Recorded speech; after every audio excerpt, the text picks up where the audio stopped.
செத்து போன வாழ்க்கையிலிருந்து ஜீவனுள்ள தேவனுடைய ஆலயமாக நாம் மாறுகிற அந்த மாற்றம், செத்துப்போன வாழ்க்கையிலிருந்து ஜீவனுள்ள தேவனுடைய ஆலயமாக மாற்றப்படுகிற அந்த ஒரு டிரான்ஸ்ஃபர்மேஷன், அந்த ஒரு உருமாற்றம் எப்படி நடந்தது என்பது தான் இங்கே நம்ம முதல் வசனத்திலிருந்து 22வது வசனம் வரைக்கும், அதாவது இந்த அதிகாரம் ஃபுல்லாகவே நம்ம வந்து படிக்கணும். அப்போது நீங்கள் இப்போ இந்த 2வது அதிகாரத்தில் இருக்கிற விஷயம் என்ன அப்படின்னா,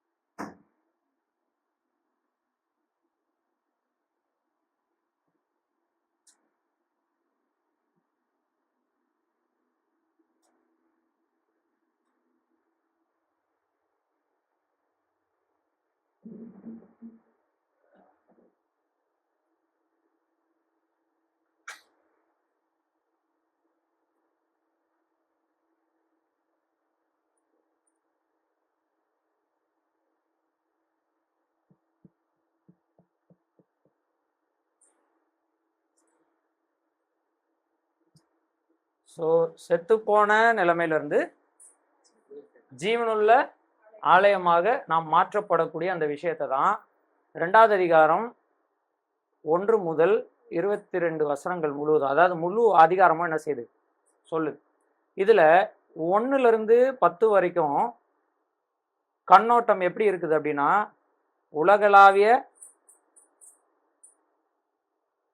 உலகளாவிய கண்ணோட்டமாக இருக்கிறது. அப்புறம் 11லிருந்து 22 வரைக்கும்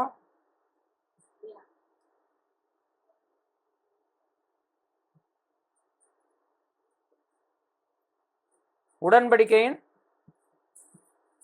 கண்ணோட்டத்தின்படி நம்ம வந்து பார்க்கணும். இதுதான் வந்து 2வது அதிகாரத்தினுடைய விஷயங்கள். சரி, இப்போ முதல் 10 வசனங்களுக்குள்ள இப்போ நம்ம கொஞ்சம் ஃபோக்கஸ் பண்ணி படிக்க போகிறோம். ஆல்ரெடி நம்ம வந்து அதுக்குள்ளே இருக்கிற ஒரு விஷயமா பார்த்துருவோம். ஆகாயத்து அதிகார பிரபு பற்றி படித்தாச்சு, துறைத்தனங்கள் பற்றி படித்தாச்சு, எல்லாமே படித்தாச்சு. ஆனால் இந்த முதல் 10 வசனங்களுக்குள் செத்துப்போன நிலைமையில் இருக்கிற நம்முடைய வாழ்க்கையை எப்படிப்பட்ட உயர்வுக்கு ஏதுவாக கடவுள் வந்து நம்மை கொண்டு போயிருக்கிறார், தேவன் நம்மை மாற்றி இருக்கிறார் அப்படின்றது. இது ரெண்டுத்துலையுமே இந்த இந்த டிரான்ஸ்ஃபர்மேஷன் இருக்கு இல்லையா, செத்துப்போன நிலைமையிலிருந்து ஜீவனுள்ள தேவனுடைய ஆலயமாக நாம் மாற்றப்படுகிற இந்த டிரான்ஸ்ஃபர்மேஷன்ல ரொம்ப முக்கியமான ஒரு நபர் அப்படின்னா அவர் யாரு? கர்த்தராகிய இயேசு கிறிஸ்து. நம்ம முதல் 10 வசனங்கள்லையும் அவரை பத்தி தான் படிக்கிறோம். கிறிஸ்துவுடனே கூட நம்மை உயிரோடு எழுப்பி, 11லிருந்து 22 வரைக்கும் அப்படிதான் அவரை குறித்து தான் பார்க்கிறோம். சட்டதிட்டங்களாக நியாயப்பிரமாணத்தை தம்முடைய மாம்சத்தினாலே ஒழித்தார், இப்படி சமாதானம் பண்ணினார், அவர் இப்படி செய்தார். இவர் யாரை பத்தி சொல்லியிருக்கு? அப்போ இந்த ஒட்டுமொத்த அதிகாரத்துல இந்த மாற்றம், இந்த நிலைமையிலிருந்து இந்த நிலைமைக்கு மாற்றப்படுகிறதற்கு காரணகர்த்தாவாக இருக்கிறது யார்? கர்த்தராகிய இயேசு கிறிஸ்துவானவர். அவர் அதை எப்படி செய்தார் என்பதை தான் விளக்கமாக அப்போஸ்தலனாகிய பவுல் வந்து இந்த 2வது அதிகாரத்துல சொல்லுவதற்கு முயற்சி செய்கிறார். அதை தான் நாம கற்றுக்கொள்வதற்கு என்ன செய்யணும்?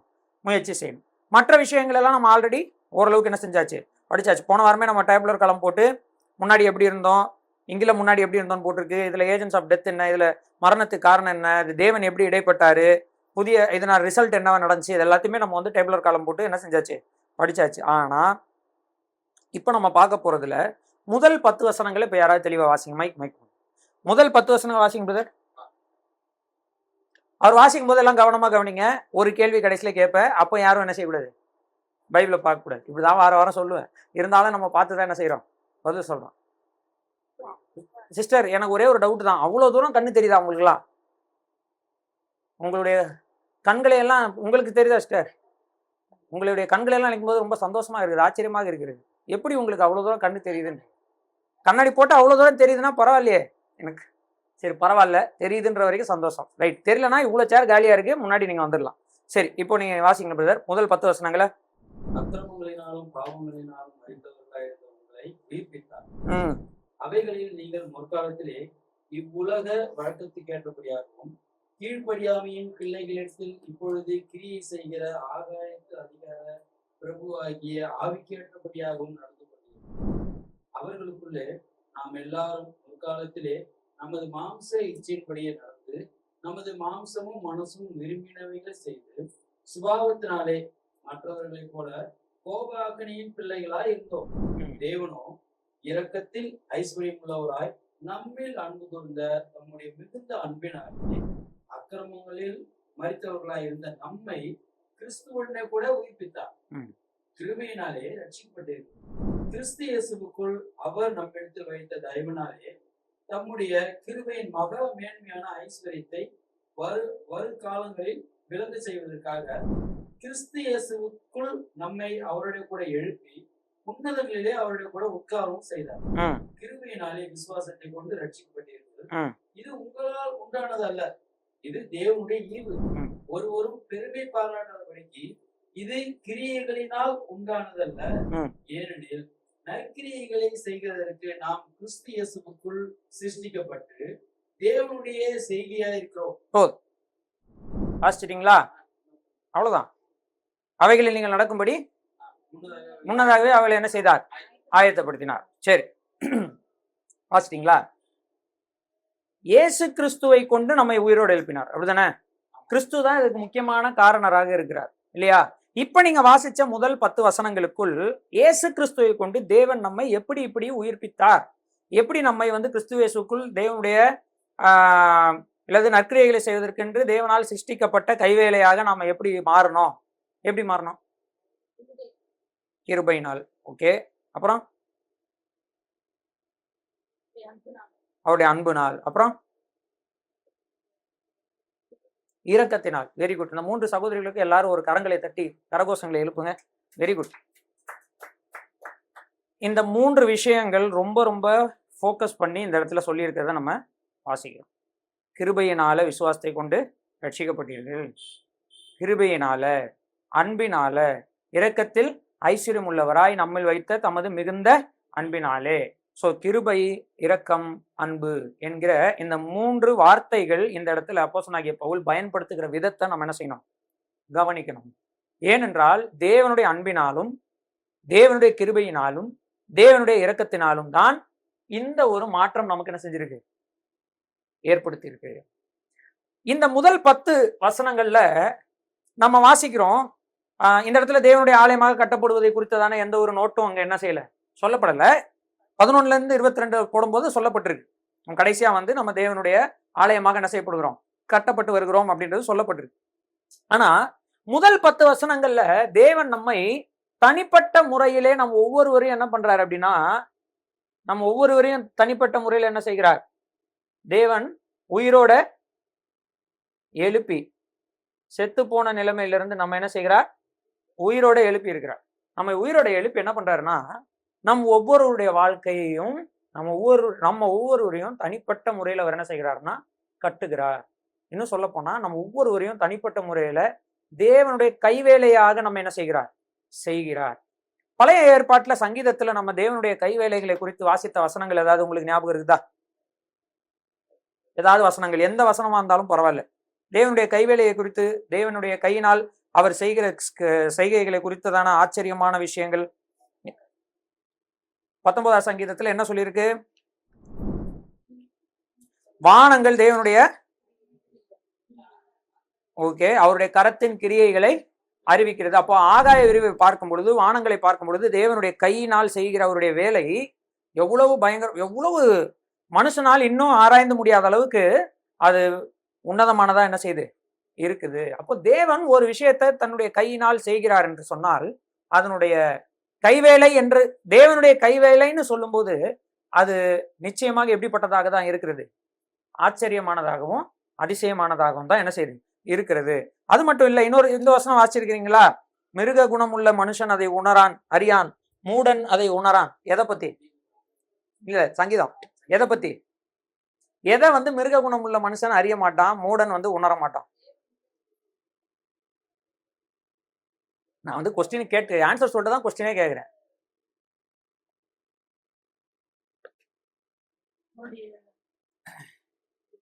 அவருடைய கையின் கரத்தின் கிரியைகளை யார் ஆராய்வா? தேவனுடைய பிள்ளை ஆராய்வான்.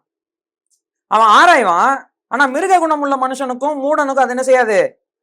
விளங்காது என்று அவர் என்ன சொல்லியிருக்கிறார்.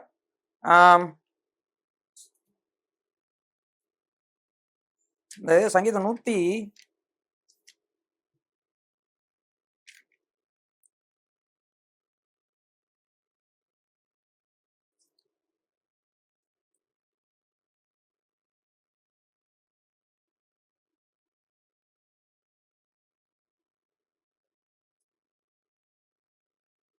சரி, ஓகே, அதை நம்ம அப்புறமா கண்டுபிடிக்கலாம்.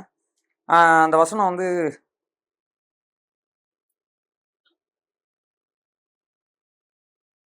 அவருடைய கரங்களின் கிரியைகளை குறித்ததான இன்னொரு வசனத்தை வாசிக்கலாம். அந்த அர்த்தத்துல இல்லாம வேற ஒரு அர்த்தத்துல சொல்லியிருக்கிற வசனம் பாருங்க. 106 சங்கீதம்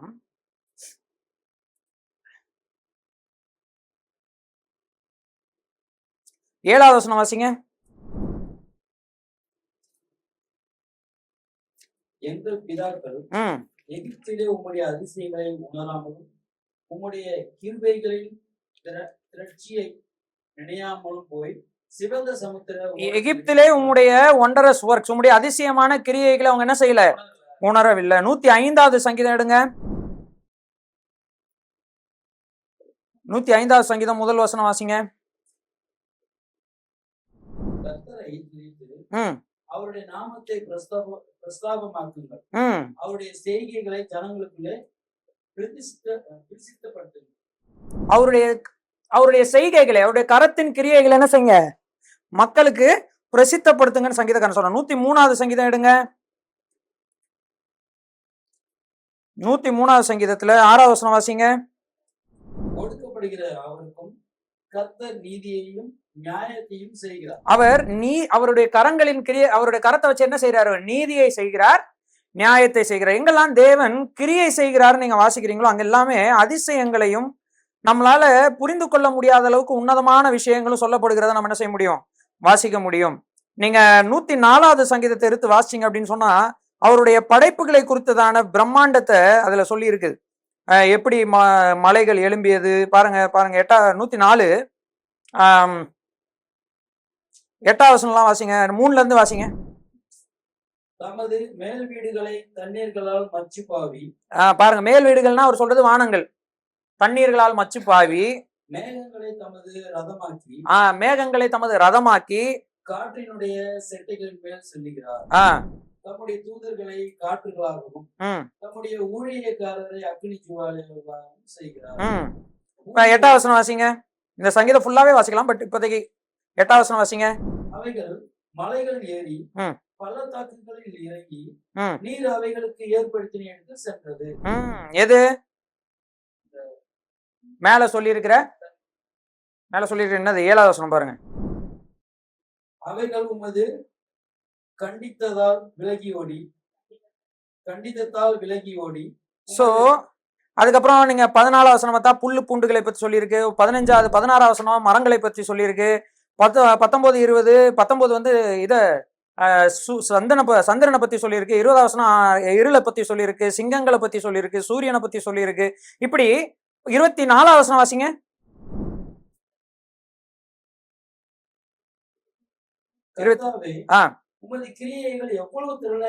எவ்வளவு அதிகமா இருக்கிறது. அவைகள் எல்லாம் ஞானமாக படைத்தீர். அப்போ நம்ம இதுக்கு நிறைய நீங்க சங்கீதங்கள் ஃபுல்லா போதும். சங்கீதங்கள் ஃபுல்லா நம்ம பார்க்கும்போது ஏகப்பட்ட இடங்கள்ல சங்கீதக்காரன் கர்த்தரை, தேவனுடைய கரத்தின் கிரியைகளுக்காக கர்த்தரை மகிமைப்படுத்துகிற வசனங்களை எல்லாம் நம்ம என்ன செய்ய முடியும், வாசிக்க முடியும். இங்க எபேசியர் 2க்கு வரும்பொழுது நம்ம வாசிக்கிறோம், யாரை தேவன் இப்பொழுது அவருடைய கரத்தின் கிரியையாக மறுபடியும் நம்மை சிருஷ்டித்து இருக்கிறாரு. யார? 10வது வசனத்துல போட்டிருக்கு. யாரு? நாம் எல்லாரும் கிறிஸ்து இயேசுக்குள்ளாக சிருஷ்டிக்கப்பட்டு தேவனுடைய கரத்தின் கிரியைகளாக இருக்கிறோம். For we are his workmanship. நாம் தேவனுடைய செய்கைனா தேவனுடைய கரத்தின் கிரியைகளாக இருக்கிறோம். தேவன் தம்முடைய கரத்தை கொண்டு நம்மை மறுபடியும் என்ன செய்திருக்கிறார், படைத்திருக்கிறார். இதுக்கு பேர் தான் மறுபிறப்புன்னு சொல்லலாம், இல்லைன்னா மறுபடி படைக்கப்பட்ட புது சிருஷ்டின்னு என்ன செய்யலாம், சொல்லலாம். ஆனா இது கிறிஸ்து இயேசுவுக்கு உட்பட்டு தான் என்ன செஞ்சிருக்கு, நடந்திருக்கு. கிறிஸ்து இயேசுக்குள் நடந்திருக்கு. இந்த கிறிஸ்து இயேசு எப்படியாக இதை தமக்குள் நிறைவேற்றினார்னு மேல வாசிக்கிறோம். அவர் நமக்காக மரித்தார். அவருக்குள் நாம் என்ன செய்யப்பட்டிருக்கிறோம்? உயிரோட எழுப்பப்பட்டோம். கிறிஸ்து இயேசுக்குள் நம்மை அவர் உயிரோடு எழுப்பி உன்னதங்களிலே நம்ம என்ன செய்திருக்கிறார்? இந்த இயேசு கிறிஸ்து உயிரோடு இப்பொழுது இருக்கிற இடத்திலே அவரோடு கூட நம்மையும் என்ன செய்திருக்கிறார்? உட்கார வைத்திருக்கிறார். இதை பற்றிய ஆல்ரெடி விளக்கங்கள்லாம் நம்ம என்ன செஞ்சிட்டோம்? அதெல்லாம் பார்த்தாச்சு. சரி, இப்போ அதை எப்படி செய்தார் அப்படின்றதற்கான சின்ன விளக்கத்தை அப்போஸ்தலனாகிய பவுல் கொடுக்க முயற்சி செய்யும்போது, இப்போ முதல் 10 வசனங்கள்ல நம்ம கான்சென்ட்ரேட் பண்ண போறோம். அதுல நம்ம பார்க்க போற 3 வார்த்தைகளை அவர் மறுபடி பயன்படுத்துகிற விதத்தை நாம் இப்பொழுது கவனிக்க வேண்டும். என்னென்ன வார்த்தைகள் நீங்க இப்ப சொல்லிட்டீங்க? கிருபை, இரக்கம், அன்பு.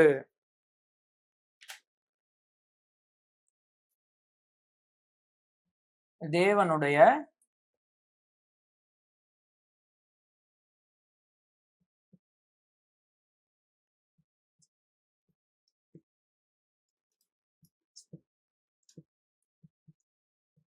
ஓகே, இப்ப நம்ம அந்த வசனங்களை வாசிக்கலாம். 4வது வசனத்துல இருந்து வாசிங்க. 3வது வசனம் வரைக்கும் நம்முடைய முன்னான நிலைமை, நம்ம மரித்த நிலைமையை என்ன செஞ்சிருக்கு? சொல்லியிருக்கு. இப்போ 4வது வசனத்துல இருந்து வாசிங்க. தேவனோ இரக்கத்தில் ஐஸ்வர்யம் உள்ளவர். இருங்க ஒரு நிமிஷம். 4வது வசனத்துல இருந்து பாக்குறோம். தேவன் இரக்கத்தில் என்னவா இருந்தார் அப்படின்னா என்ன அர்த்தம்? அளவில்லாத. அளவில்லாத. அப்புறம் என்ன சொல்லலாம்? ஏற்கனவே இந்த மகிமையின் மகா மேன்மையான ஐஸ்வர்யம், கிருபையின் மகா மேன்மையான ஐஸ்வர்யம்ன்ற பத்தி எல்லாம் படிச்சுட்டு வந்திருக்கோம். அப்ப நான் ஒரு விளக்கம் சொன்னேன். இப்படி எல்லாம் நிறைய அந்த எபேசியர் நிருபத்துல இந்த வார்த்தை மறுபடியும் வரும்னு. அப்போ ஒரு விளக்கம் சொன்னேன். அளவில்லாத. Very good. அப்படின்னா என்ன அர்த்தம்? அளவில்லாதன்னா என்ன அர்த்தம்? புத்திக்கு எட்டாத, புரிந்து கொள்ளவே முடியாத அளவிற்கு அதிகமாய் இருக்கிற, திரளாய் இருக்கிற. இப்ப திரளா இருக்குது அப்படின்னா அதுக்கு என்ன அளவு சொல்ல முடியும்? நம்ம ஒரு 100 கிலோ இருக்குன்னு சொல்லலாமா? அப்பனா அது திரள் கிடையாது. ஏன்? அது 100 கிலோ. 1 டன் அப்படின்னா அது என்னது? திரள் கிடையாது. அது என்னது? 1 டன். அவ்வளவுதான். ஒரு ஒரு ஒரு அளவுக்குள்ள அது என்ன செஞ்சிருது? வந்துருது. ஆனா இங்க தேவனுடைய இரக்கத்தை குறித்து பார்க்கிறோம். அவர் இரக்கத்தில் எந்த ஒரு அளவை கொண்டும் இத்தனை படி இரக்கம் இருக்குதுன்னு என்ன செய்ய முடியாது? அளக்க முடியாது. இரக்கத்தில் ஐஸ்வர்யம் உள்ளவாய், புத்திக்கு எட்டாத, நம்மளால் புரிந்து கொள்ள முடியாத அளவுக்கு இரக்கம் உள்ளவராக யார் இருந்தார்? தேவன் இருந்தார். அப்போ இரக்கத்தில் ஐஸ்வர்யம்னா என்ன அர்த்தம்னா, அப்ப இந்த இரக்கத்தை பத்தி ஃபர்ஸ்ட் அப்போஸ்தலனாகிய பவுல் சொல்லுகிறது என்னதுன்னா, இந்த இரக்கம் எப்படிப்பட்டதாக இருக்கிறது? தேவனுடைய இரக்கம் அப்படின்னா, நம்மால் என்ன செய்ய முடியாது?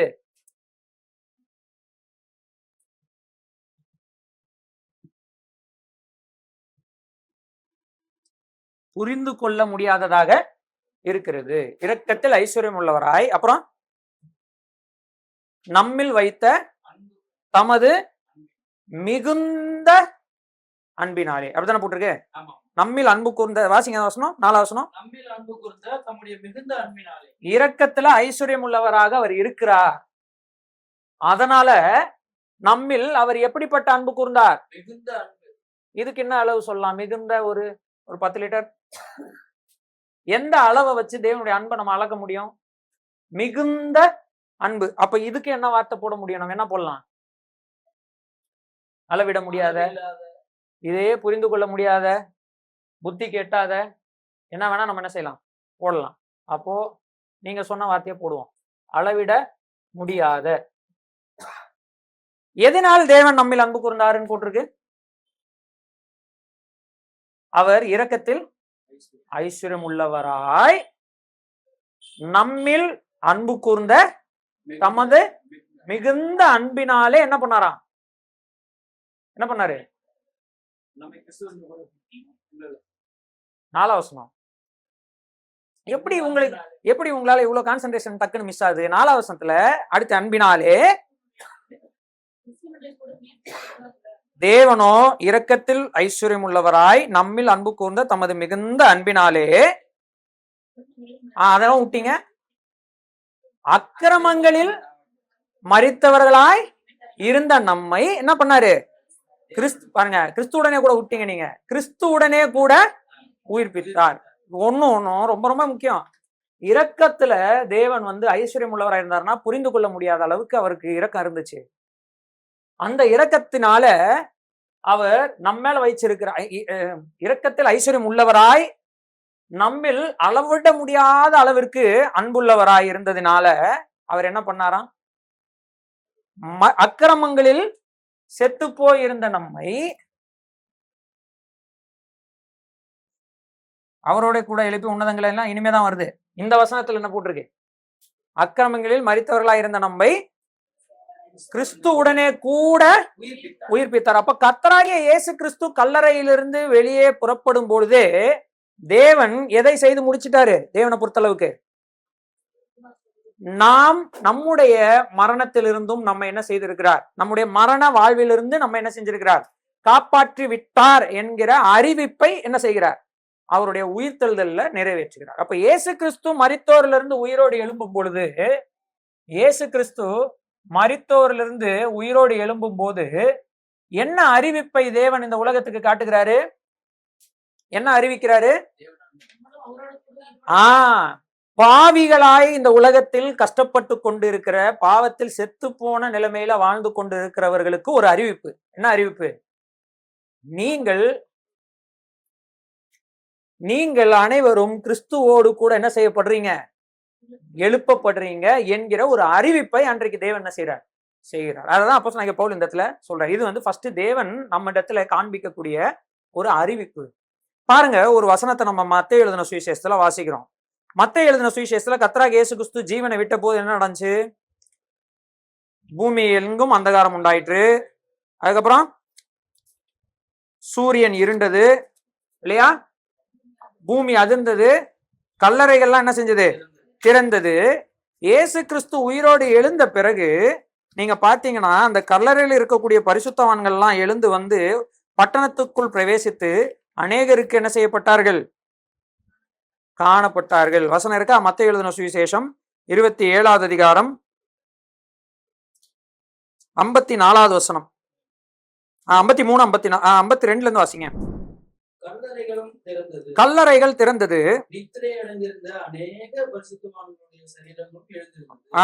அப்போ இயேசு கிறிஸ்துவுடைய மரணத்தில் உயிர்த்தெழுதல் நடக்கிறத நம்ம இங்க என்ன செய்யறோம்? பார்க்கிறோம். இயேசு கிறிஸ்துடைய மரணம், மரணத்தை ஜெயிக்கிறத இந்த இடத்துல நம்ம பார்க்கிறோம். எசேக்கியேல் சொல்லப்பட்டிருக்க தீர்க்கதரிசனங்கள், உலர்ந்த எலும்புகள் உயிரடையக்கூடிய தீர்க்கதரிசனம் இந்த இடத்துல நிறைவேறதை நம்ம என்ன செய்யறோம்? பார்க்கிறோம். அப்புறம் வாசிங்க. அவர் உயிர்த்தெழுந்த பின்பு இவர்கள் கல்லறையை விட்டு புறப்பட்டு பரிசுத்த நகரத்தில், யாரு? இயேசு கிறிஸ்து உயிரோடு எழுந்த பிறகு இந்த செத்து போனவர்கள் ஒரு அடையாளம், இது ஒரு அடையாளம்.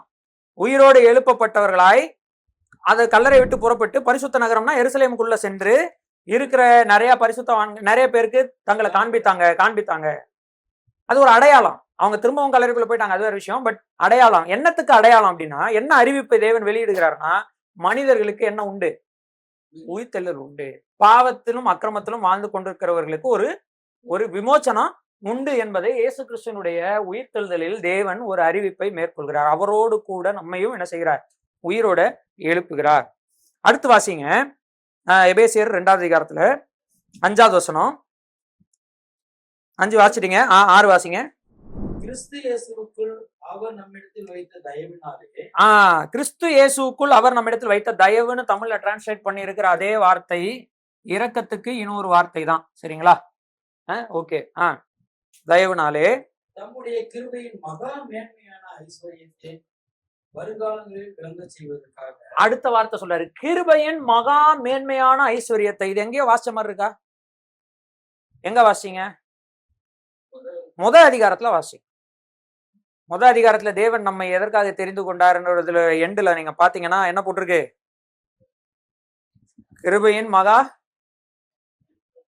கிருபையின் மகிமைக்கு புகழ்ச்சியாக போட்டிருக்கா? இங்க போட்டிருக்கு, கிருபையின் மகா மேன்மையான ஐஸ்வர்யத்தை இனி வரும் காலங்களில் விளங்க செய்வதற்காக. இனி வரக்கூடிய காலங்களில் எல்லாருக்கும் காட்டுவதற்காக தேவன் என்ன பண்ணாராம்? வாசிங்க. 2 திரும்ப அதே தான் போட்டிருக்கு. கிறிஸ்து இயேசுவுக்குள் நம்மை அவரோடு கூட எழுப்பி அவரோடு கூட உட்காரவும் செய்தார். சரி, 2 தடவை இந்த வார்த்தை வருது. கிறிஸ்து இயேசுவுக்குள் நம்மை அவரோடு கூட உயிரோடு எழுப்பினார். ஃபர்ஸ்ட் வந்து எழுப்பினார் என்கிற அறிவிப்பு. 2வது டைம் சொல்லும் போது எதற்காக எழுப்பினார்னு சொல்ற ஒரு நோக்கம். 2வது எதற்காகன்னு சொல்றாரு? கிருபையின் தேவனுடைய கிருபையினுடைய மகா மேன்மையை ஐஸ்வர்யத்தை வரக்கூடிய காலங்கள்ல என்ன செய்யணுமா? விளங்க செய்வதற்காக. இனி வரப்போகிற காலங்கள்ல கிருபையின் மகா மேன்மையான ஐஸ்வர்யத்தை விளங்க செய்யணும். யாருக்கு விளங்க செய்யணும்?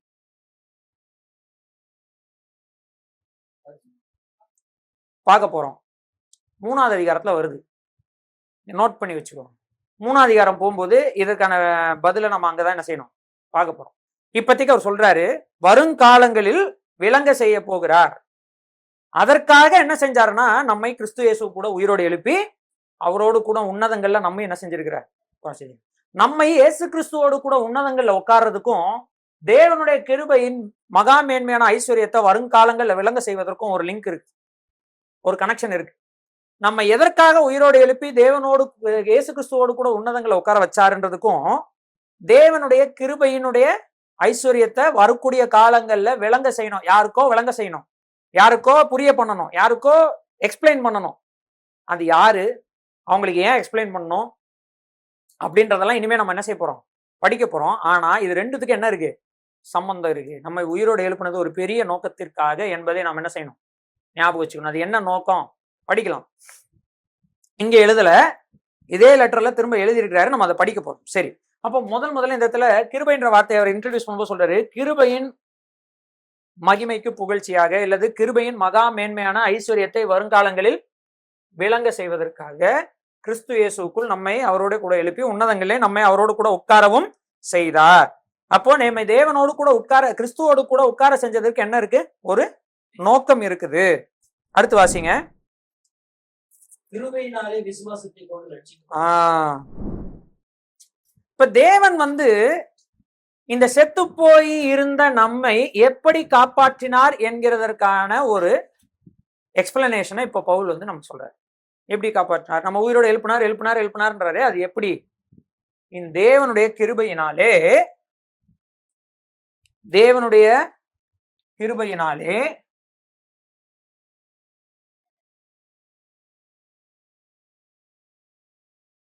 நமக்குள் ஏற்பட்ட நம்முடைய இருதயத்துல விசுவாசத்தை கொண்டு நாம் உயிர்ப்பித்தார். அப்படின்னா என்ன அர்த்தம், ரட்சிக்கப்பட்டீர்கள். நம்மை அவர் என்ன செய்தார், காப்பாற்றினார். மரணத்தின் அழிவிலிருந்து நம்மை தேவன் என்ன செய்தார், காப்பாற்றினார். தேவனுடைய கிருபையினாலே விசுவாசத்தை கொண்டு நம்மை காப்பாற்றினார். இந்த கிருபை உங்களால் உண்டானது அல்ல. இந்த கிருபை யாருடைய கிஃப்ட், தேவனுடைய ஈவு. இதுதான் ரோமர் கழுத நிருபம் ஃபுல்லா எக்ஸ்பிளைன் பண்றாரு. ரோமர் கழுத நிருபம் ஃபுல்லா பவுல் எக்ஸ்பிளைன் பண்றது என்னது, நீங்க உங்களுடைய உழைப்பினாலே காப்பாற்றப்பட முடியாது, நீங்க நற்கிரியைகளை செய்வதனால காப்பாற்றப்பட முடியாது. ஏன்னா அதுக்கு விளக்கம் எபேசியர்ல சொல்றாரு, நீங்க செத்து போயிருந்தீங்க, எப்படி நற்கிரியை செய்ய முடியும், நாம் செய்வது எப்படி நற்கிரியை ஆகும், நம்முடைய நீதியெல்லாம் என்னவாதான் இருக்கும், அழுக்கான கந்தையா தான் இருக்கும். சுடுகாட்டுல வச்சு எவ்வளவுதான் சமைச்சாலும் அதை வீட்டுக்கு கொண்டு என்ன செய்ய முடியாது, சாப்பிட முடியாது. சுடுகாட்டிலேயாவது உட்காந்து சாப்பிடுவோமா? சுடுகாட்டுல வச்சு சமைக்கிற சமையல் அது எவ்வளவு சுவை உள்ளதாக இருந்தாலும் அது வீட்டுக்குள்ள என்ன செய்ய முடியாது, அனுமதிக்க முடியாதது போல மரண கிரியைகள் உடையவர்களாக இருக்கிற நாம் அந்த கிரியைகளில் எவ்வளவு நன்மைகள் செய்தாலும் அந்த நன்மையினால நாம் நம்ம என்ன செய்ய முடியாது, காப்பாற்றிக் கொள்ள முடியாது. அவைகள் புண்ணியங்களாக இருந்தாலும் காப்பாற்றிக் கொள்ள முடியாது, பாவமா இருந்தாலும் காப்பாற்றிக் கொள்ள முடியாது. ஏன்னா செய்கிற நாம் பாவிகளாக இருக்கிறபடினாலே நாம் செய்கிற அனைத்தும் என்னவா இருக்கு, பாவமாக இருக்கிறது. ஆபேலையும் அவன் காணிக்கையும் தேவன் அங்கீகரித்தார், காயினையும் அவன் காணிக்கை கொண்டு வர்றது முக்கியம் இல்லை, நான் யாரு, கொண்டு வருகிற நான் யாருன்றதான் தேவன் என்ன செய்கிறார், பார்க்கிறார். அப்படி பார்க்கும் பொழுது நம்ம எபேசியர்ல ரொம்ப தெளிவா வாசிக்கிறோம், நாம் அக்கிரமங்களிலும் பாவங்களிலும் மரித்தவர்களாயிருந்தோம். நம்முடைய கிரியையினால உழைப்பினால நாம காப்பாற்றப்பட்டு விட்டோம், நாம ரட்சிக்கப்பட்டு விட்டோம் அப்படின்னு சொல்லி நாம பெருமை பாராட்ட முடியாது. நான் விசுவாசிச்சேன் அப்படின்னு என்ன செய்ய முடியாது, சொல்ல முடியாது. ஏனென்றால் விசுவாசம் என்பது ஒரு கிரியை அல்ல. இந்த இடத்துல நம்ம வாசிக்கிறோம், கிருபையினாலே விசுவாசிச்சோம். என்னது, கிருபையினாலே விசுவாசத்தை கொண்டு ரட்சிக்கப்பட்டீர்கள். இது உங்களால உண்டானதல்ல. இந்த ப்ராசஸ் கிருபையினால விசுவாசத்தை கொண்டு காப்பாற்றப்படுகிற இந்த ப்ராசஸ் யாரால உண்டானதல்ல. ஏனென்றால் கிருபை நம்மால உண்டாக முடியாது. கிருபை யாருக்குள்ளது, தேவனுடையது. இந்த கிருபையினால தேவன் செய்த, அவருடைய அன்பினாலும் இரக்கத்தினாலும் தேவன் செய்த இந்த செய்கையை, இந்த மரணம் அடக்கம் உயிர்த்தெழுதலை கிருபையினாலதான் நம்ம விசுவாசிக்கிறோம். சொல்லுகிற அனைவரும் விசுவாசிக்கிறாங்களா? இந்த செய்தியை சொல்ற எல்லாருமேவா விசுவாசிக்கிறாங்க? எல்லாருமே விசுவாசிக்கிறாங்களா? மெட்ரோ ட்ரெயின் போட்டுறாங்க.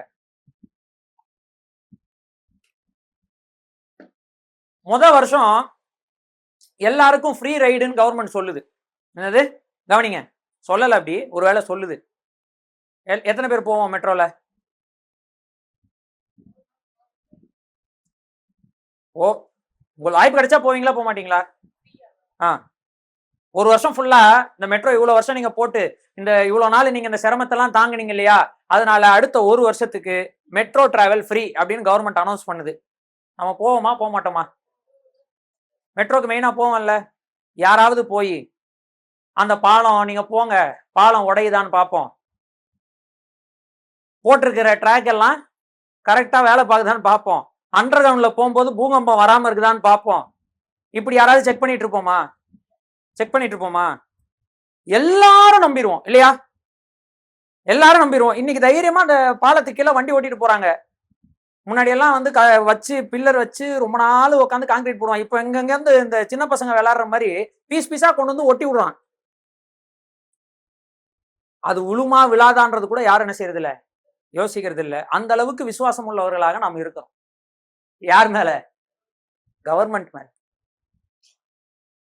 அதை கூட எல்லாருமே நம்பிடுறோம். ஆனா நம்முடைய ஆத்துமா ரட்சிப்புக்காக சொல்லப்படுகிற செய்தியை எல்லாரும் நம்புறாங்களா? பிரதர்ஸ் அண்ட் சிஸ்டர்ஸ், நம்ம இன்னைக்கு விசுவாசிச்சிருக்கிறோன்றதே தேவனுடைய கிருபை. எல்லாரும் என்ன செய்யறது இல்ல, நம்புறது இல்லை. இது பைபிள் சொல்லுது. நம்ம நீங்க தேவனுடைய கிருபையினாலதான் நீங்க விசுவாசிச்சிருக்கிறீங்க. நீங்க என்னமோ நம்பி பெருசா நீங்க என்னமோ சிந்திச்சு யோசிச்சு பயங்கரமா யோசிச்சு ஒண்ணு நீங்க என்ன செய்யல, நம்பல. உங்களுடைய சிந்தையில் இந்த தேவனுடைய கிருபையை, அவருடைய அன்பை புரிந்து கொள்வதற்கு தேவன் தான் உங்களுக்கு கிருபை செஞ்சிருக்கிறார். அது புரிந்து கொண்டதுனாலதான் நீங்க அவரை என்ன செய்றீங்க, ஏற்றுக்கொள்றீங்க. எல்லாருமே நம்பிடலாம்ல. ஆஃப்டர் ஆல் ஒரு மெட்ரோ வந்து போட்டு முடிச்ச காசுக்குனா கூட அவ்வளவு பேர் போவாங்கல்ல. ஃப்ரீ இல்லைன்னா ஃப்ரீ, நம்ம காசுனாலும் யோசிப்போம். ஃப்ரீனா எல்லாரும் போயிடுவாங்க, காசுனா கூட எல்லாரும் என்ன செய்யறாங்க, வேலைக்கு போறவங்க போயிட்டு இருக்காங்க. யாராவது யோசிக்கிறாங்களா, காலையில நம்ம போகும்போது பாலம் விழுந்துருச்சுன்னா என்ன ஆகும்? போய் ஒரு 2-4 ட்ரெயின் போட்டோம், உழலை அப்படின்னு யாராவது அங்கே கன்ஃபார்ம் பண்ணி ஃபோன் பண்ணாங்கன்னா அதுக்கப்புறம் 5வது ட்ரெயின்ல போவோம். விழுந்துச்சுன்னா என்ன பண்ணுவோம்? நம்ம 5வது ட்ரெயின்ல போகும்போது யாராவது யோசிக்கிறோமா? சர்ச்சில் சேர் வாங்கிட்டோம், வந்து உட்கார சொன்னோம், எல்லாரும் வந்து உட்காந்தீங்களா இல்லையா? யாராவது சேரை பிடிச்சி வளைச்சு டெஸ்டிங்லாம் கரெக்டா இருக்குதா, நல்ல சேரா, அப்பாடா நல்லா இருக்குது, தம்பி நீ உட்காந்து பாருப்பா, ஆட்டிப்பாரு, ஓகே பிரச்சனை இல்லை, இப்போ நான் உட்காரலாம், அப்படி யாராவது உட்காடுறீங்களா? நைட்டு வந்து புருஷன் பொண்டாட்டி சண்டை போட்டு காலங்காத்தால பொண்டாட்டி வந்து காஃபி கொண்டு வந்து கொடுத்தா புருஷன் என்ன செய்யறாங்க, குடிக்கிறாங்க. புருஷன் கேட்கிறாங்க, எப்பா விஷம் கிசம் போர் கலந்துட்டாளா? யோசிக்கிறாங்களா? ஈஸியா இந்த உலகத்துல எவ்வளவு விஷயங்கள நம்ம நம்புறோம், விசுவாசிக்கிறோம் இல்லையா? விசுவாசிக்கிறோமா இல்லையா? ஆனா ஆத்தும ரட்சிப்புக்குரிய செய்தியை எல்லாரும் என்ன செய்யறது இல்ல, விசுவாசிக்கிறது. அப்ப நம்ம விசுவாசிச்சோம் அப்படின்றதே தேவனுடைய என்னவா இருக்கு, கிருபையா இருக்கு. இதை உட்காந்து நம்ம பிரிச்சுக்கிட்டு கிருபை, விசுவாசம், விசுவாசம் என்பது நான் செய்தது, கிருபை என்பது தேவன் தந்ததுன்னெல்லாம் பேசுறவங்க கிட்ட ஜாகிரதையா இருங்க. விசுவாசம் என்பது ஒரு கிரியை அல்ல. ரோமர் எழுதின தெளிவா சொல்லி இருக்கிறாரு, கிரியையினால ஒரு மனுஷனும் காப்பாற்றப்பட முடியாது. நான் விசுவாசிச்சதுனாலதானே நான் காப்பாற்றப்பட்டேன். எப்பா, நீ விசுவாசிச்சதே தேவனுடைய கிருபை. இது எளிதாக எல்லாராலும் விசுவாசிக்க முடிகிற ஒரு செய்தினா எல்லாருமே என்ன செய்வாங்க, விசுவாசிப்பாங்க இல்லையே? எல்லாரும் விசுவாசிப்பது இல்லையே. அப்ப நீ விசுவாசிக்கிறனா தேவன் உன்மேல் இரக்கம் உள்ளவராக இருந்திருக்காரு, அவருடைய அன்பை உனக்கு புரிய வச்சிருக்கிறாரு, அதனாலதான் நீ என்ன பண்ணிருக்கிற, விசுவாசிருக்கிற. அப்போ நம்ம விசுவாசமும் கிருபைக்கு கீழே தான் என்ன செய்யுது, வருது. இப்படி விசுவாசிச்சதுனால நாம் இயேசு கிறிஸ்துவை கொண்டு அவருடைய உயிர்த்தெழுதலினால் காப்பாற்றப்பட்டிருக்கோம். இந்த காப்பாற்றப்பட்ட அல்லது இந்த ரட்சிப்புன்னு சொல்லக்கூடிய இந்த விஷயமும் கிருபையினால என்ன செஞ்சிருக்கு, கிடைச்சிருக்கு. ஆக மொத்தம் தேவனுடைய கிருபை என்பது தேவனுடைய என்னவாக இருக்கிறது, கிஃப்டாக இருக்கிறது, தேவனுடைய ஈவாக இருக்கிறது. கிஃப்ட் அப்படின்னு சொன்னாலே சம்பாதிப்பது அல்ல, கிஃப்ட் அப்படின்னாலே பெறப்படுவது. கிஃப்ட்ன்றத நம்ம வந்து காசு கொடுத்து என்ன செய்ய மாட்டோம். நான் காசு கொடுத்து வாங்கிட்டேன்னா அது பேர் கிஃப்ட் கிடையாது. யாருக்காவது நான் அன்போடு கொடுக்கறதுக்கு பேர் தான் என்னது, கிஃப்ட். தேவன் நம்மேல் வைத்த அன்பினாலே இவ்வளவு பெரிய விஷயத்த நம்ம வாழ்க்கையில செஞ்சிருக்கிறாரு. இந்த உயிர்ப்பித்தார்னு சொல்றோம் இல்லையா, அதைத்தான் நம்ம ரட்சிப்புன்னு சொல்லியிருக்கோம். என்ன சொல்றோம்? ரட்சிப்புன்னு சொல்றோம். ஏன்னா அது கல்லறையிலிருந்து வெளியே வந்த ஒரு வாழ்க்கை. கல்லறையிலே கிடந்தா நம்முடைய வாழ்க்கை இப்படியே மண்ணோட மண்ணாக, நாசமாக, அழிவுக்கு ஏதாவது என்ன செஞ்சிருக்கோம்? என்றென்றைக்குமான அழிவாக போயிருக்கும். ஆனா அங்கிருந்து இன்னைக்கு தேவன் நம்ம என்ன செஞ்சிருக்கிறார்? உயிரோடு எழுப்பி இருக்கிறாருன்னு சொன்னா, நம்ம லைஃப, நம்முடைய வாழ்க்கையில தேவன் ஜீவன் என்ன செஞ்சிருக்கிறார்? கொடுத்திருக்கிறார். யாருடைய ஜீவனை கொண்டு? கர்த்தராகிய இயேசு கிறிஸ்துனுடைய ஜீவன். கர்த்தராகிய இயேசு கிறிஸ்து நமக்காக மரித்து அடக்கம் பண்ணப்பட்டு உயிரோடு எழுந்ததுனால தேவனுடைய கிருபை வெளிப்படுகிறது, தேவனுடைய அன்பு விளங்கப்படுகிறது, தேவனுடைய இரக்கம் வெளிப்படுகிறது. இதுல தேவன் நம்மேல் கிருபை உள்ளவராய் இருக்கிறபடியினாலதான் தேவன் என்ன செஞ்சிருக்கிறாருன்னா, நாம் விசுவாசிக்கும்படியாக நமக்கு உதவி செய்திருக்கிறோம். அதனால நம்ம என்ன செஞ்சிருக்கிறோம்? விசுவாசிச்சிருக்கிறோம். அதனால இந்த ரட்சிப்பை நம்ம என்ன செஞ்சிருக்கிறோம்? பெற்றிருக்கிறோம். அதனால இது நம்மால் உண்டானது அல்ல அப்படின்னு சொல்றாரு. அடுத்து சொல்றாரு, ஒருவனும் பெருமை பாராட்டாதபடிக்கு, 9வது வசனம், ஒருவனும் பெருமை பாராட்டாதபடிக்கு இது கிரியையினால் உண்டானது. ஒருவேளை கிரியையினால உண்டாயிடுச்சு அப்படின்னு சொன்னா மனிதன் அங்க என்ன செய்ய முடியும்? பெருமை பாராட்ட முடியும், அடுத்த பாபேல் கோபுரத்தை கட்ட முடியும். ஆனால் மனிதன் இங்க பெருமை பாராட்டவே முடியாது. இப்ப சொல்ல முடியுமா என்னாலதான் இயேசு கிறிஸ்து சிலுவையில மரிச்சாருன்னு யாராவது சொல்ல முடியுமா?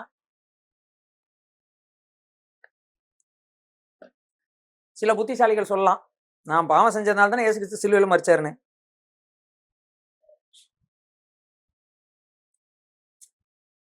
ஒருவேளை மரிக்காம இருந்தா அந்த சாய்ஸ் அவர்கிட்ட இருக்கா இல்லையா? இன்னும் தேவதூதர்கள் விழுந்து போன தேவதூதர்களுக்காக மரிச்சாரா? அவங்களுக்கும் சுய சித்தம்லாம் கொடுத்திருந்தாருல, தானா யோசிக்கிற அளவுக்கு பவர் கொடுத்திருந்தாருல. அவர்களையும் என்னுடைய பிள்ளைகள்னு சொல்றாரா இல்லையா? என்னுடைய பிள்ளைகள்னு சொல்றாரா இல்லையா? சங்கீதம் 82ல தேவதூதர்களை என்னுடைய பிள்ளைகள்னு சொல்றாரு.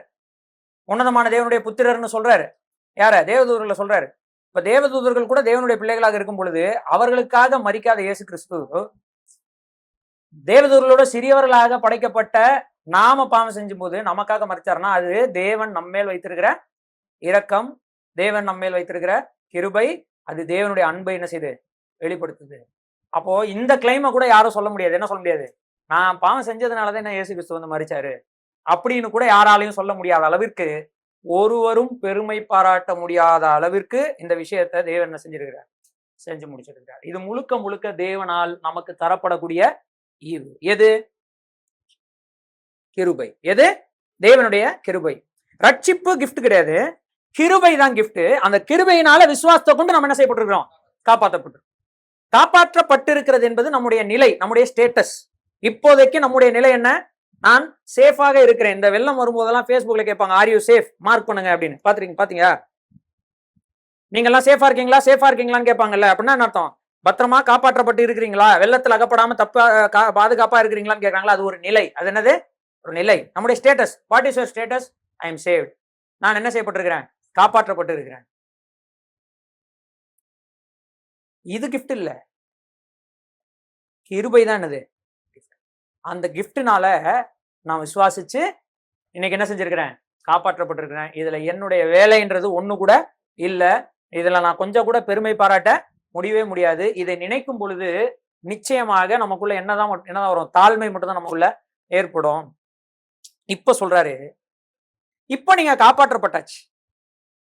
எதுக்காக நீங்கள் காப்பாற்றப்பட்டிருக்கிறீர்கள் அப்படின்னா, எதுக்காக உங்கள் வாழ்க்கையை தேவன் எழுப்பி கட்டி இருக்கிறார்? தனிப்பட்ட முறையில உங்கள் ஒவ்வொருவரையும், நம்ம ஒவ்வொருவரையும் இயேசு கிறிஸ்துவானவருக்குள் தேவன் உயிரோடு எழுப்பி உன்னதங்களை அவரோடு கூட ஏன் உட்கார வச்சிருக்கிறார்?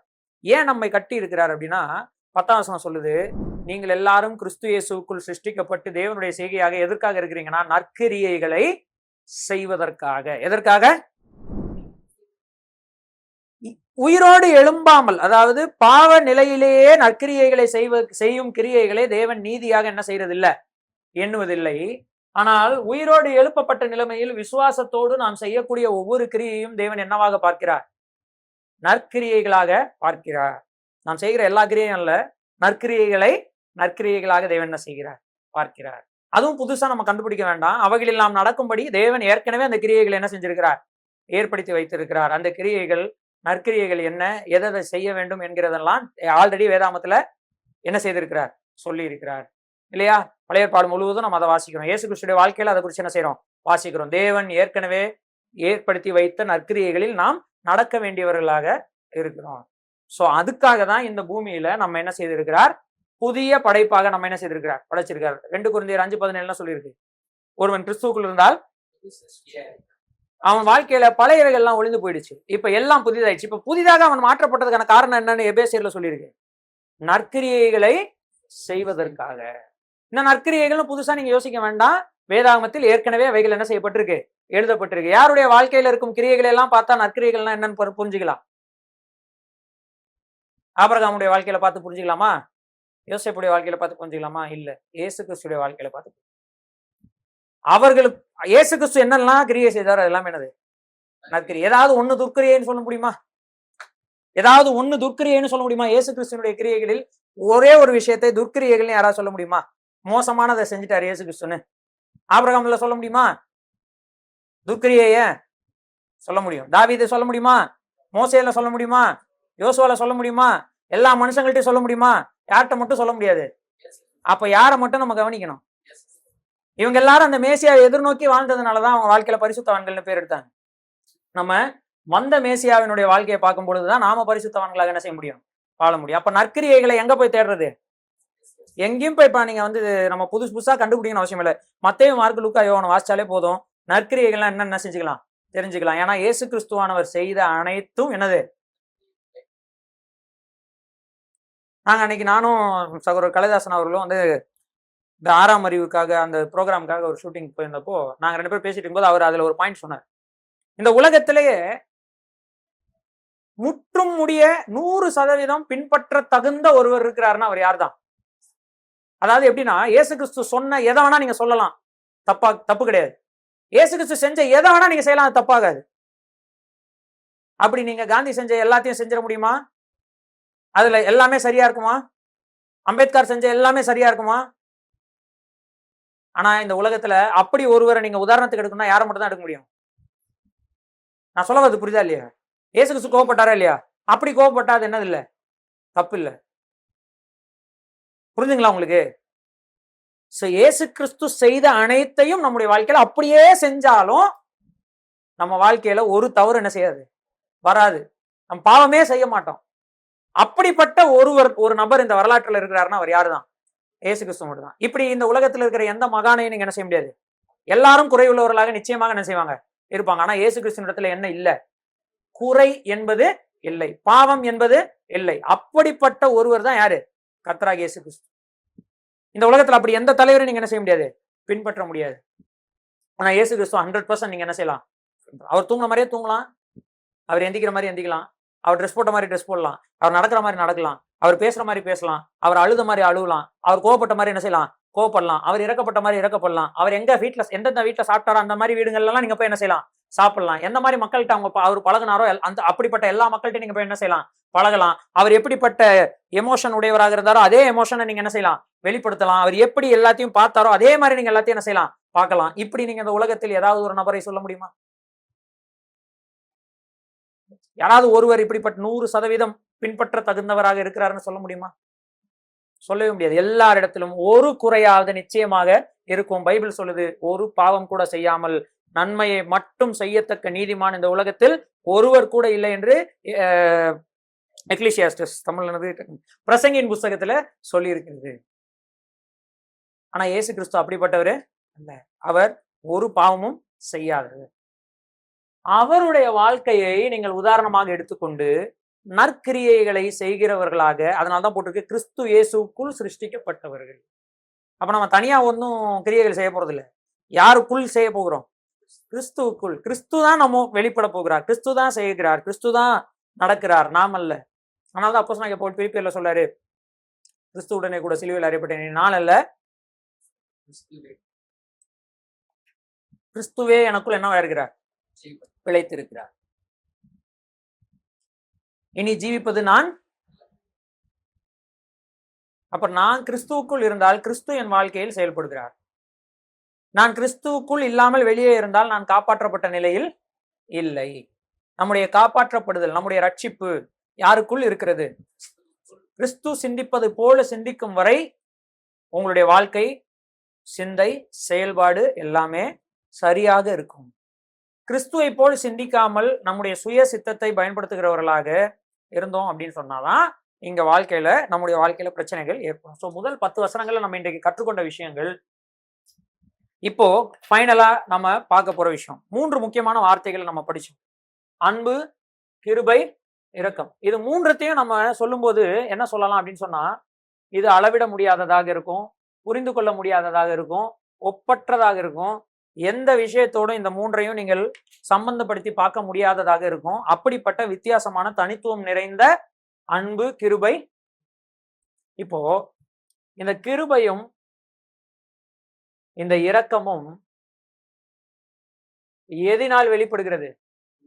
தேவனுடைய அன்பினால் வெளிப்படுகிறது. தேவனுடைய அன்பு இல்லாமல் கிருபையையும் இரக்கத்தையும் நீங்க என்ன செய்ய முடியாது? தனியாக பிரித்து பார்க்க முடியாது. தேவன் எதுவாக இருக்கிறார்? அன்பாகவே இருக்கிறார். 1 யோவான்ல போட்டிருக்கு, தேவன் என்னவா இருக்கிறார்? அன்பாகவே இருக்கிறார். தேவன் அன்பாகவே இருக்கிறார். அவருக்குள் கிருபையும் இரக்கமும் தாராளமாக என்ன செய்கிறது? இருக்கு. அவர் யார் மேல் கிருபையா இருக்கிற சித்தமா இருக்கிறாரோ அவங்க மேல கிருபையா இருக்கிற சித்தமா இருக்கிறார். யார் மேல் இரக்கமா இருக்க சித்தமா இருக்கிறாரோ அவர்கள் மேல் இலக்கமா இருக்க சித்தமா இருக்கு. அவருடைய அன்பை பேஸ் பண்ணி தான் அவருடைய கிருபையும் அவருடைய இரக்கம். அவருடைய அன்பு எப்படிப்பட்டது? அவருடைய அன்பு எப்படி புரிஞ்சுக்கலாம் அப்படின்னு சொன்னா, சிலுவையில தான் நம்ம அவருடைய அன்பை என்ன செய்யணும். ரோமர்கள் நம்ம வாசிக்கிறோம். ரோமர்கள் எழுதினிருப்போம் 5வது அதிகாரத்துல அந்த வசனத்தை வாசிங்க. அருமையான வசனம். நாம் பாவிகளாய் இருப்பையில் கிறிஸ்து நமக்காக மரித்ததினாலே தேவன் நம்மேல் வைத்த தமது அன்பை என்ன பண்ணார்? ரோமர் 5வது அதிகாரம் வாசிங்க. நாம் பாவிகளாய் இருக்கையில் கிறிஸ்து நமக்காக மரித்ததினாலே தேவன் நம்மேல் வைத்த தமது அன்பை விளங்க பண்ணினார். எல்லாருக்கும் என்ன செய்யறார்? விளங்க பண்ணினார். அப்போ தேவனுடைய அன்பை புரிஞ்சுக்கிறதுக்கு இந்த உலகத்திலே நம்ம போகக்கூடிய இடம் வந்து கொல்கதா மலை தான். அந்த கொல்கதா மலையில கர்த்தராகிய இயேசு கிறிஸ்து எனும் இரட்சகர் நமக்காக மரித்ததினாலதான் கடவுளுடைய அன்பு இந்த பூமியில என்ன செய்யப்படுது? விளங்க பண்ணுது. இந்த பூமியில நீங்க போய் எல்லாத்தையும் வாசி பாருங்க, எல்லாத்தையும் பேசி பாருங்களேன். மனிதர்கள் எந்த ஒரு மனிதனுடைய அன்பினாலும் திருப்தி ஆவதில்லை. எந்த ஒரு மகானுடைய அன்பினாலும் என்ன செய்யறது இல்ல? திருப்தி ஆவதில்லை. யாராவது திருப்தி ஆகிறவங்களா இருக்கிறாங்களா? அன்பு மட்டும் மனுஷங்களுக்கு தேவைப்பட்டுக்கிட்டே இருக்குது இல்லையா? தேவைப்பட்டுக்கிட்டே இருக்குது இல்லையா? அளவே இல்லாத அளவிற்கு, குறையாத அளவிற்கு அன்பு காட்டக்கூடிய மனிதர்கள்னு இந்த பூமியில யாராவது இருக்காங்களா? அதாவது எல்லா சூழ்நிலையிலும் எப்பொழுதும் நான் உன்னுடைய செயலை பொறுத்து என் அன்பு மாறாது. என்னது? உன் செயலை பொறுத்து நான் உன்மேல் வைத்திருக்கிற அன்பு மாறாதுன்ற மாதிரியான நபர்கள் இந்த பூமியில பார்க்க முடியுமா? நீ எப்படிப்பட்டவனா வேணா இரு, ஆனா நான் உன் மேல என்னவா இருக்கிறேன்? அன்புள்ளவனா இருக்கிறேன் சொல்ற மாதிரி யாராவது அன்பு இந்த உலகத்துல பார்க்க முடியுமா? ஆனா தேவன் அப்படிப்பட்ட அன்பை தான் என்ன செய்யறார்? காட்டுங்க. சிலுவையில் அவர் தொங்கும் பொழுது வலது பக்கத்திலும் இடது பக்கத்திலும் இந்த உலகத்தால் நேசிக்கப்படாத 2 பேர் என்ன செஞ்சாங்க? தொங்கினார்கள். அவர்கள் மேல தேவன் கர்த்தராகிய இயேசு கிறிஸ்து என்னவா இருந்தார்? அன்பா இருந்தார். இயேசு கிறிஸ்துன்ற நபரை மறந்துட்டு இப்படி ஒரு மனுஷனை பயங்கரமாக கொடுமைப்படுத்தி கொலை செய்கிற ஒரு கும்பலை பார்த்தால் நீங்கள் அன்புள்ளவர்களாக இருப்பீங்களா? ஆனால் அவர்களுக்காக இயேசு கிறிஸ்து ஜெபம் பண்ணும்போது சொல்றாரு, பிதாவே இவர்களுக்கு மன்னியும்னு சொல்றாரு. கை கழுவி விட்ட நியாயாதிபதியின் மேல இயேசு கிறிஸ்து விருப்ப காமிச்சாரா? காட்டி கொடுத்த யூதாசின் மேல இயேசு கிறிஸ்து விருப்ப காமிச்சாரா? மறுதளித்த பேதுரு மேல இயேசு கிறிஸ்து விருப்ப காமிச்சாரா? சந்தேகப்பட்ட தோமா மீது இயேசு கிறிஸ்து விருப்ப காமிச்சாரா?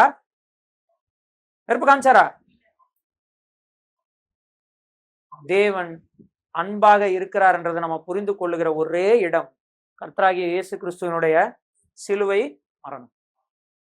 எல்லா சூழ்நிலையிலும், எல்லா நேரங்களிலும், எப்பொழுதும் மாறாமல் ஒரு அன்பு இந்த உலகத்தில் இருக்கிறது, அவைலபிளா இருக்குது அப்படின்னா அது இயேசு கிறிஸ்துவனுடைய அன்பு மட்டுமே.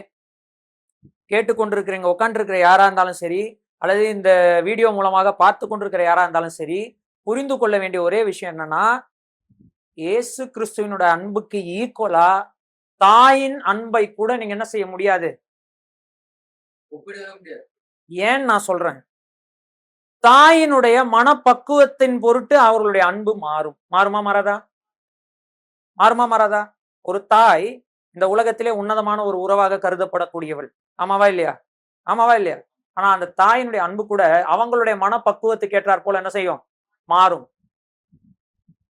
மாறுமா மாறாது? நம்ம எல்லாம் எப்படி அன்பு கூறுகிறவர்களாக இருக்கிறோம்னா, செயல்பாட்டின் அடிப்படையில் அன்பு கூறுகிறோம். அதாவது என்கிட்ட இருந்து ஒரு நன்மை உங்களுக்கு கிடைக்கும் வரை நீங்கள் என் இடத்துல அன்பு கூறுவீர்கள். அது கிடைக்கலன்னா நீங்க என்ன செய்ய மாட்டீங்க? அன்பு கூற மாட்டீங்க. உங்களிடத்துல இருந்து ஒரு நன்மை கிடைக்கிற வரைக்கும் நான் அன்பு கூறுவேன். உங்களிடத்துல ஒரு நன்மை எனக்கு கிடைக்கல அப்படின்னா நான் என்ன செய்ய மாட்டேன்? அன்பு கூற மாட்டேன். இதுதான் இந்த உலகத்தில் இருக்கக்கூடிய உன்னதங்களிலும் உன்னதமான அன்பு இந்த லெவலோட முடிஞ்சிடும். ஆனா தேவனுடைய பிள்ளைகள் நாம் பழக வேண்டிய அன்பு எப்படிப்பட்ட அன்புனா, இப்படிப்பட்ட அன்பு. எதையும் எதிர்பாராமல் காட்டக்கூடிய அன்பு. என்னிடத்தில் நீ இப்படி பழகினால் நான் உன்னிடத்தில் அன்பா இருப்பேன் என்பது தேவனுடைய அன்பு அல்ல. தேவன் அப்படி ஒருவேளை நம்மிடத்தில் அன்பு பாராட்டி இருந்தால் நமக்காக ஒரு உயிரவே என்ன செஞ்சிருக்க முடியாது? தந்திருக்க முடியாது. See, love is not approval. அன்பு என்பது அப்ரூவல் கிடையாது. நீ செய்யக்கூடிய எல்லாத்தையும் நான் ஒத்துக்கொள்கிறேன்னு அர்த்தம் கிடையாது. அதாவது நம்ம செய்கிற எல்லா பாவத்தையும் தேவன் ஒத்துக்கிறாரு அப்படின்னு அர்த்தம் கிடையாது தேவனுடைய அன்புக்கு. நான் சொல்லுவது புரியுதா? நான் சொல்லுவது புரியுதா இல்லையா? என்ன புரிஞ்ச சொல்லுங்க. அவரு நீங்க எப்படிப்பட்டவங்களா வேணா இருங்க, அவர் உங்களிடத்துல அன்பு கூறுவாருன்னா அதுக்கு என்ன அர்த்தம் கிடையாதுன்னா, நீங்க செய்யற எல்லாத்தையும் அவர் சரின்னு சொல்றாருன்னு அர்த்தம் கிடையாது. நீங்க செய்யற எல்லாத்தையும் சரின்னு சொன்னா அதுக்கு பேர் என்ன இல்ல? அன்பு இல்ல. ஆனா இன்னைக்கு என்ன எதை அன்பாக இந்த உலகம் பார்க்குது, எதை சபை பார்க்குதுன்னு வருத்தமா இருக்குன்னா, எதை செய்தாலும் அதை சரி என்று நான் சொல்லிட்டா ஊழியக்காரர் ரொம்ப நல்லவர். எதை செஞ்சாலும் அதுல என்ன பண்ணிருந்தோம், ஏதாவது ஒரு குற்றம், இது தப்பு பிரதர்னு சொல்லிட்டோம்னா நீங்க உங்க பிள்ளைங்க செய்யற எல்லாத்தையும் ஒத்துப்பீங்களா? தவறுன்னு தெரிஞ்சா நீங்க சொல்லாம இல்ல நீ செய்யறதெல்லாம் கரெக்ட், அன்பு மகனே, சூப்பர் மகனேன்னு சொன்னா அது அன்புன்னு யாராவது சொல்லுவீங்களா? சொல்ல முடியாது இல்லையா? சொல்ல முடியாது இல்லையா? அதே மாதிரிதான் இயேசு கிறிஸ்து அன்பு கூறுகிறார். ஆனா அவரு உங்களுடைய பாவங்களுக்காக உங்களை அன்பு கூறாமல் இல்லை, உங்கள் பாவங்களை சுட்டி காட்டி மனம் திரும்புங்கள் என்று என்ன செய்கிறார்? கட்டளை இடுகிறார். அப்படித்தானே வேதாகமத்தில் வாசிக்கிறோம். அறியாமையுள்ள காலங்களை தேவன் காணாதவர் போல் இருந்தார், இப்பொழுதோ எங்கும் உள்ள மனுஷரை பார்த்து என்னன்னு கட்டளை இடுகிறார்? மனம் திரும்புங்கள். ஏன்? இயேசு கிறிஸ்து நமக்காக மரிச்சிட்டாரு. இப்ப நம்முடைய பாவங்களை சுட்டி காட்டி, நீ ஒரு பாவிப்பா, நீ தவறு செய்து விட்டாய், உன்னுக்குள் பாவம் இருக்கிறது, இந்த பாவ இயல்புல இருந்து உன்னால என்ன செய்ய முடியாது? காப்பாற்றப்பட முடியாது. இதற்காகவே நான் சிலுவையில உனக்காக உயிரை கொடுத்தேன். நீ எப்படிப்பட்டவனா இருந்தாலும் பரவாயில்ல, யாரா இருந்தாலும் பரவாயில்ல, எந்த சூழ்நிலை இருந்தாலும் என் இடத்துல என்ன செய்யலாம்? வரலாம். உன் பாவங்களை அறிக்கை செய்து விட்டுவிடு. ஏன்னா உன் பாவங்களுக்கு இனிமே தண்டனை இல்லை, அந்த தண்டனை எல்லாம் நான் என்ன செஞ்சுட்டேன்? ஏற்றுக்கொண்டேன். இதுதான் அன்பு. இதுதான். அதைத்தான் சிலுவையில் அவர் வெளிப்படுத்துகிறாரே தவிர, நீங்க என்ன வேணா செய்யுங்க, எப்படி வேணா வாழுங்க, நான் உங்க மேல அன்பா இருக்கிறேன், நீங்க செய்யறதெல்லாம் ஓகே என்று தம்ஸ் அப் காட்டக்கூடிய தேவன் யார் அல்ல. இன்னைக்கு உலகத்துல கிருபையும் இரக்கமும் அன்பும் இப்படி தவறாக போதிக்கப்பட்டு வருகிறது. செய்வது அனைத்தையும் சரி என்று சொல்லுவதுதான் அன்பு என்கிற ஒரு நிலைமைக்கு என்ன செய்கிறோம்? இந்த உலகத்துல தள்ளப்படுகிறார்கள். அது அன்பு அல்ல. அப்படின்னா நீங்களே உங்க பிள்ளைகள் இடத்துல என்ன செய்ய முடியாது? அன்பு காட்ட முடியாது. தவறு தவறு என்று சொல்ல வேண்டும், சரியை சரி என்று சொல்ல வேண்டும். ஆனால் நீ தவறு செய்கிறாய் என்பதற்காக நான் உன்னை வெறுக்கக்கூடாது. உன்னை திருத்துவதற்கு, உன்னை தவறுகளை சுட்டி காட்டி நீ சரியான பாதைக்கு உன்னை அழைத்து வருவதற்காக என் ஜீவனே போனாலும் பரவாயில்ல என்று நிற்பதுக்கு பேர் தான் இது அன்பு. அதை தான் கர்த்தராகிய இயேசு. இதை நீங்க புரிந்து கொள்ள வேண்டும். எல்லா சூழ்நிலையிலும் எப்பொழுதும் கர்த்தராகிய இயேசு கிறிஸ்து அன்புடையவராக இருக்கிறார் அப்படின்னா நம்ம செய்கிற எல்லாத்துக்கும் அவர் ஒத்துக்கொள்கிறார் என்ற அர்த்தம் இல்ல. இதையும் நம்ம நல்லா என்ன செய்யணும்? புரிந்து கொள்ள வேண்டாம். சுவிசேஷம் சொல்வது ரொம்ப முக்கியம். எல்லா சூழ்நிலையும் வரலாம், எல்லா சூழ்நிலையும் வரலாம், என்ன வேணா செய்ய, கர்த்தராகிய இயேசு கிறிஸ்து ஓகே சொல்றாருன்னு அர்த்தம் இல்ல. இதுல இருந்து உன்னை காப்பாற்றுவதற்கு கர்த்தராகிய இயேசு கிறிஸ்து ரெடியாக இருக்கிறார். ஒரு மேலான அன்பு அது. அந்த அன்பை தான் சிலுவையிலே பார்க்கிறோம். அதிலே கிருபையும் இரக்கமும் அடங்கி இருக்கிறது. இந்த அன்பு, கிருபை, இரக்கம் என்று சொல்லக்கூடிய இந்த, இன்னும் சொல்ல போனா அன்பு என்று சொல்லக்கூடிய இந்த ஒரு வார்த்தைக்குள் கிருபை, இரக்கம், தயவு, நீடிய சாந்தம் எல்லாமே என்ன செஞ்சிருது? வந்துருது. இந்த அன்பு என்று சொல்லக்கூடிய இந்த ஒரு வார்த்தைக்கு வேறு ஒரு வார்த்தையும் இந்த வேதாமம் சொல்லுகிறது. அது என்னது? சத்தியம். அன்பு மட்டும்தான் சத்தியம். தேவனுடைய அன்பு மட்டும்தான் உண்மை. வீது எதுவும் இந்த உலகத்துல உண்மை இல்லை. இதை புரிந்து கொள்ளணும்.